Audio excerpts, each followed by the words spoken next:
Ladies and gentlemen, please. Thank you very much.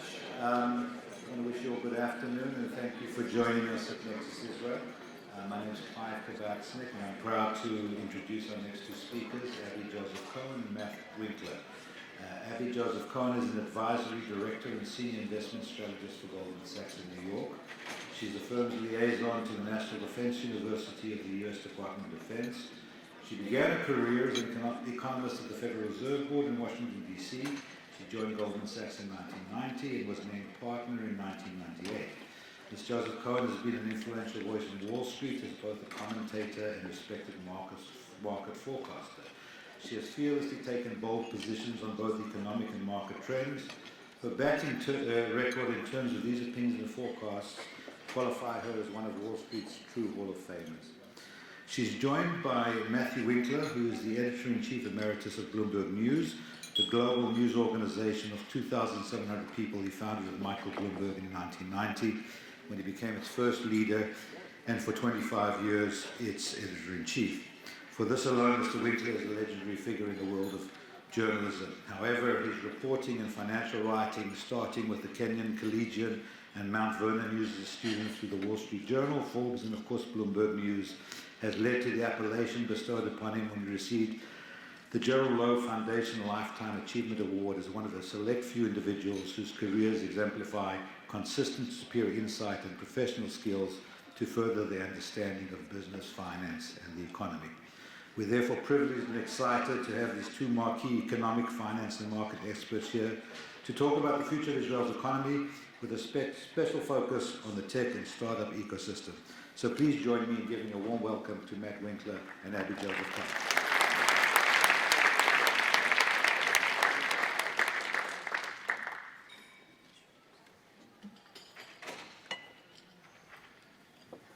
So it's great to be with you, and for the purposes of our discussion, we thought it would be useful to have a few reference points, this being at least half of the conversation is Bloomberg, so what's Bloomberg without data? So we're going to share a few slides of data that we'll probably reference in the brief time that we have with you. First, Israel. The story of Israel today and its economy has to begin with the population. And if you look at the screens on both sides of this room, you will see that since 2000, Israel's population has increased 50% since 2000.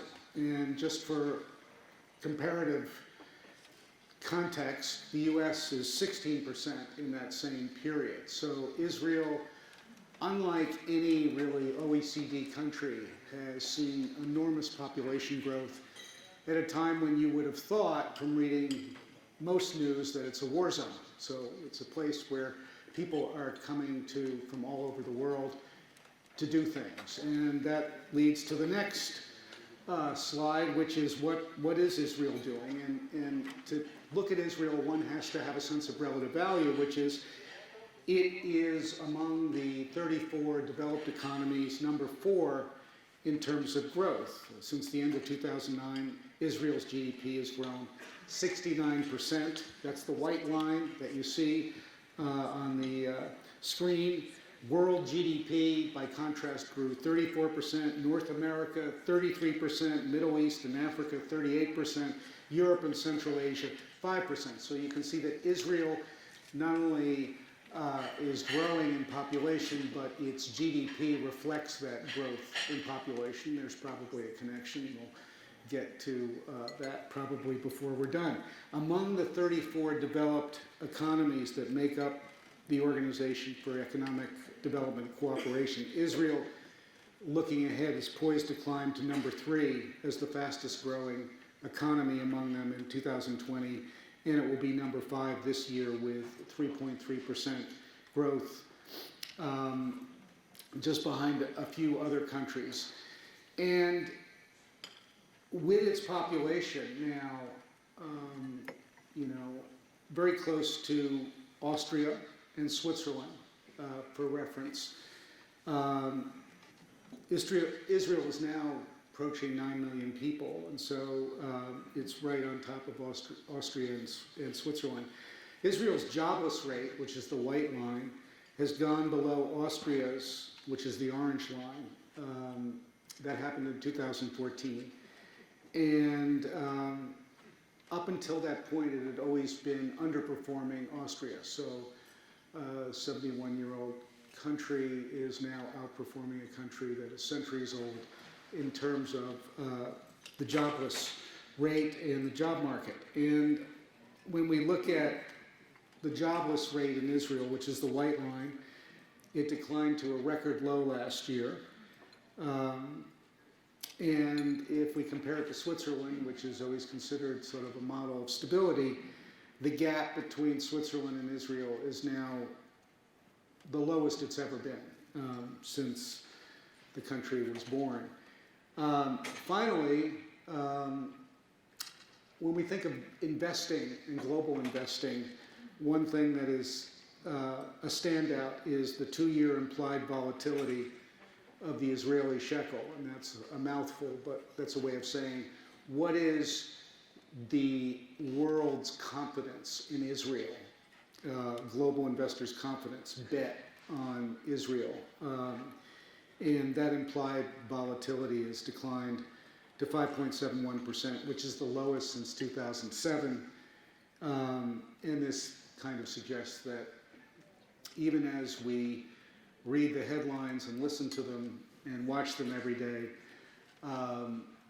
the story of Israel is a very different one than the one we're used to probably at this point. Doubtless I've left a whole bunch of things out, like Israel has one of the highest poverty rates in the OECD. That's not going away. And if you ask Israelis how they feel about things, there's persistent dissatisfaction with infrastructure, with quality of education and everything else. And Abby, I know that's a good segue because I know you can fill in the blanks, the good and the not so good. Matt, thank you, and thank you for that lovely, broad introduction to so much data. Like Matt, I'm delighted to be here today speaking to all of you at this wonderful event that's been put together by Hebrew University. And I'd like to start with the good news, if I may. Hebrew University, for one. Please go ahead. This is the point where I tell you my heart belongs to the Technion. Just think about what HU has brought to New York today, a taste of their involvement in so many different things. The Technion, of course, is a partner for the new Cornell Tech campus on Roosevelt Island, where I chair the advisory board. That was my little cute joke. Not so cute, maybe. But the point is that Israel is blessed with a terrific university system, is blessed with a real keen interest in education. And I want to talk about the good news for a few minutes, and then talk about what I see as some of the challenges. Something that we all, I think, got a better appreciation of this morning is the symbiotic relationship between the United States and Israel.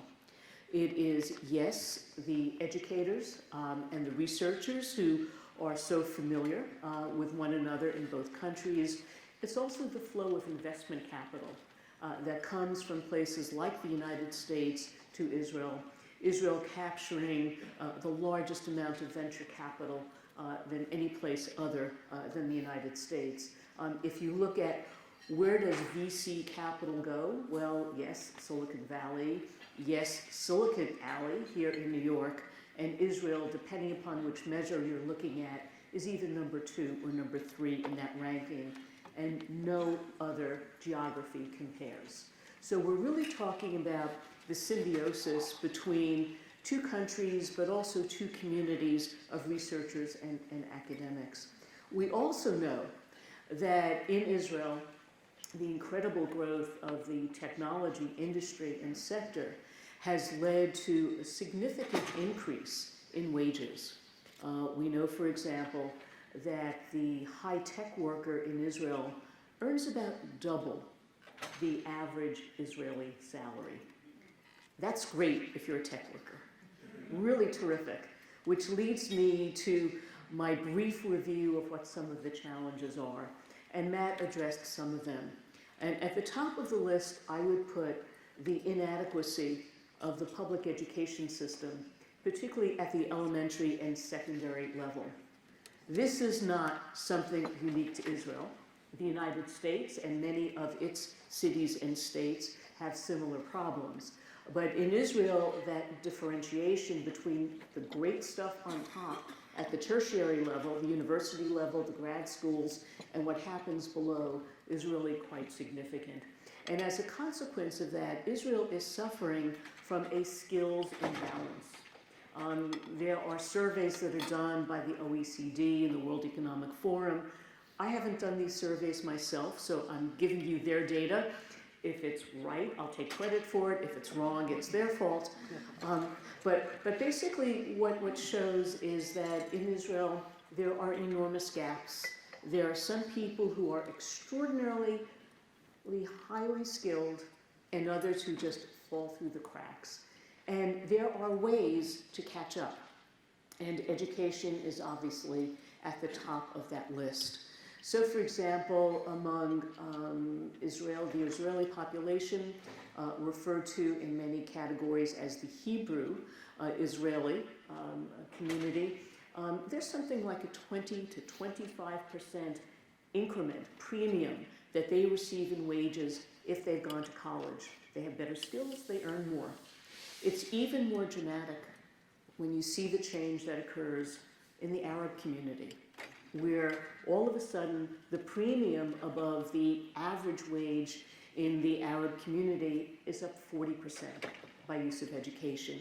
It tells us something so important about why this is a critical investment to make. You know, I am known for investments having to do with the NASDAQ and the New York Stock Exchange. I think the strongest investment any nation can make is in education. Thank you. There's also the need for infrastructure so others can participate. But I pulled a piece of paper out of my pocket because I wanted to make sure that I shared with you the following before I turn back to Matt for some additional questions. If we take a look at students in Israel who are on the high-tech track, you know, in Israel it's categorized as the low-tech and the medium-tech. The high-tech track is the sort of thing we've been talking about today. What we see very happily are enormous improvements across the board over the last 10 years. In every category, be it secular Jews, religious Jews, Arabs, etc., what you basically see is an enormous jump up in terms of the high-tech education and skills gathering. But there are some exceptions I wanted to bring to your attention. One has to do with the Haredis.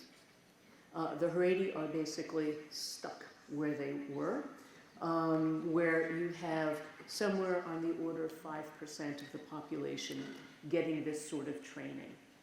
I note that efforts like Startup Nation Central have identified this is an area where they can have a real benefit in terms of encouraging the schools who work with these children to give them some of these skills. But the biggest improvements in the Jewish secular area have been among the boys, not the girls.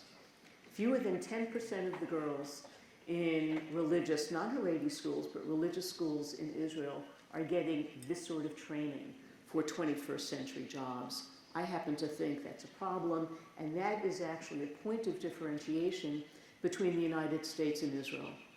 I mentioned Cornell before. The Cornell Engineering School this year is 50% women. 50% women. When I was there were so few women, I had to go to another part of campus to find a restroom. This is a true story.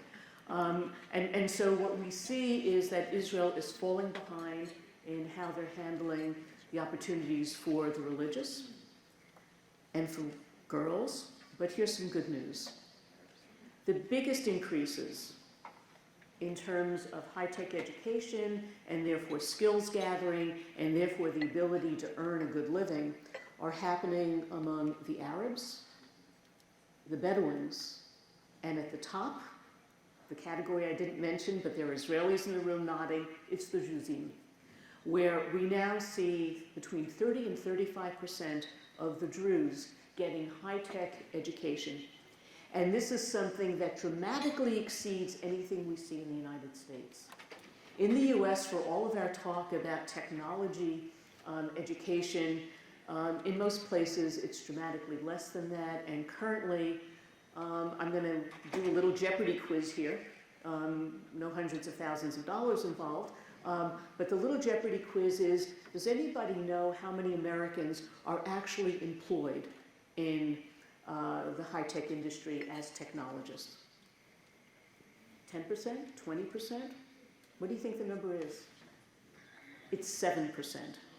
So for the Druze to be at 30% now really tells you something about their commitment to education. And I think it's something that we really need to be putting out there as something that is a very positive challenge to see if other communities in Israel can do as well. So let's see if we can make some connections here. We noted what is essentially explosive population growth.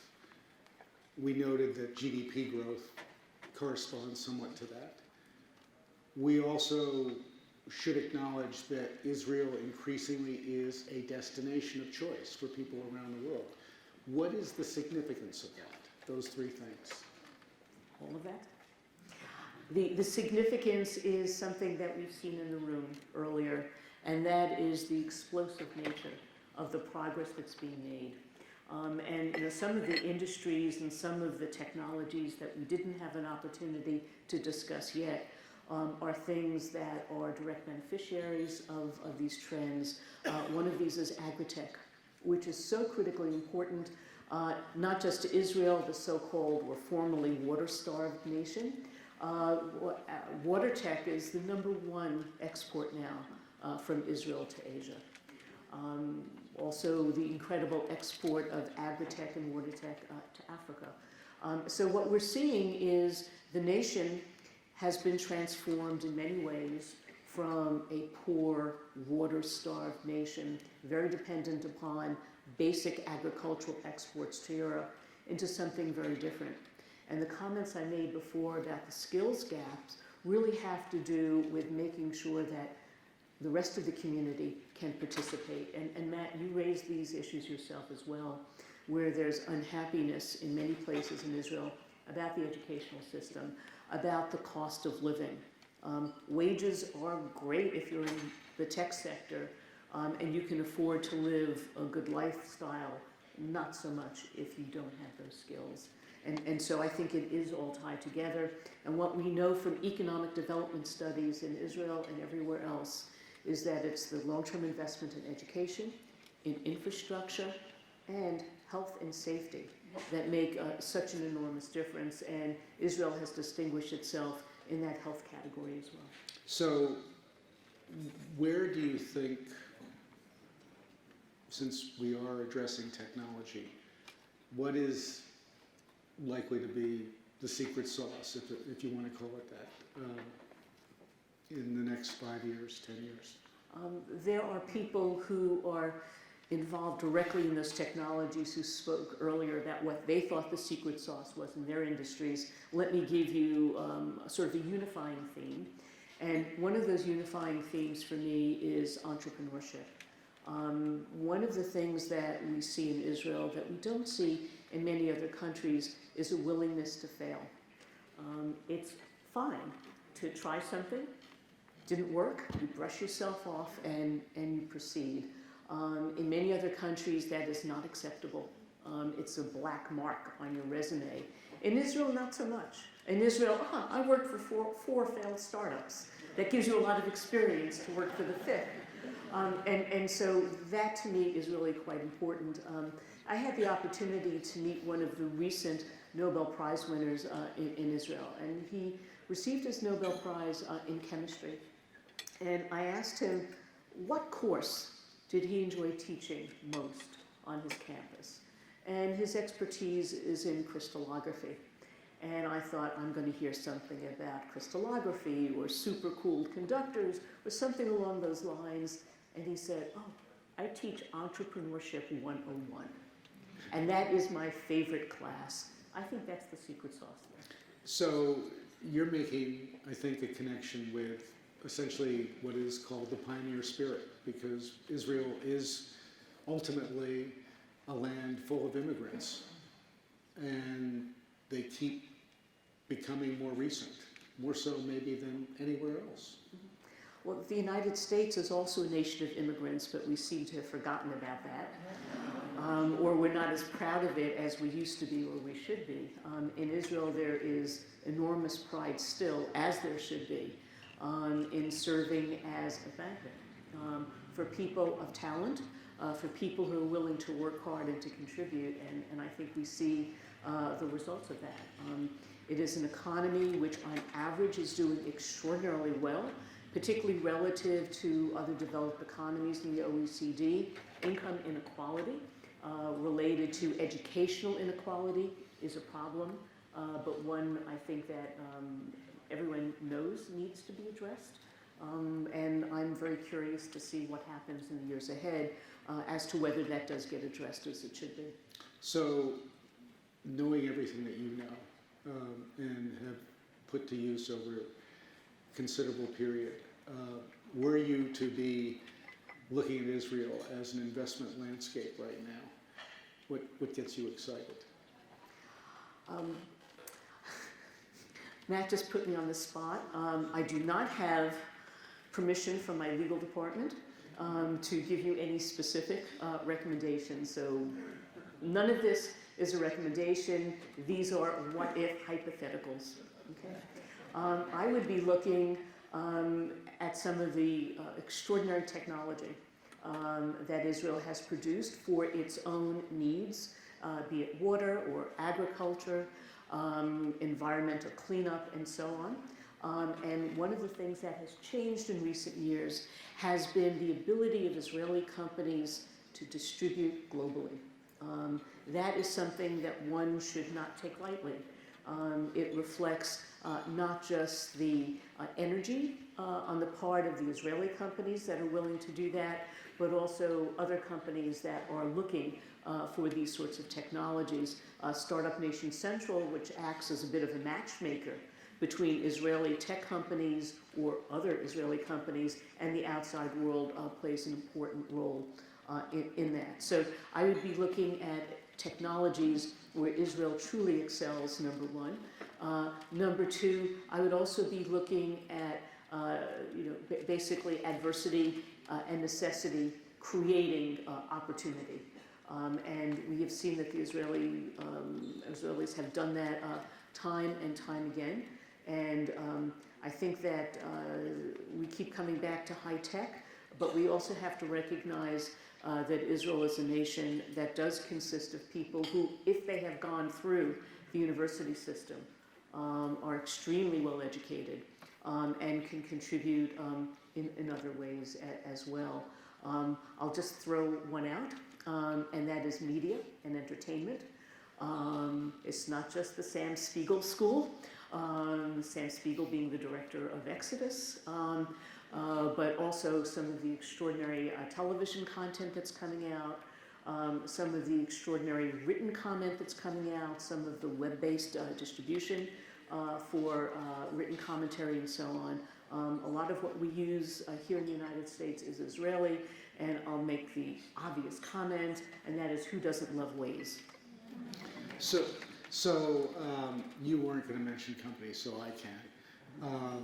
So everybody at this point must be familiar with North America's favorite date, which happens to Louisville Joel dates, which happen to be processed through wastewater, I think. I think that's the story there. So is that part of the technology you're talking about? Absolutely. I'm sure there are Israelis in this room know that something like 70% of the water that's being used is recycled. The country in the world that's number 2 is Spain at 20%. So this efficient use of water is really quite extraordinary. It's not just the water's being desalinated and used, it's being reused. So that's quite important. It's funny that you mentioned those dates. I had some yesterday. Quite delicious, as always.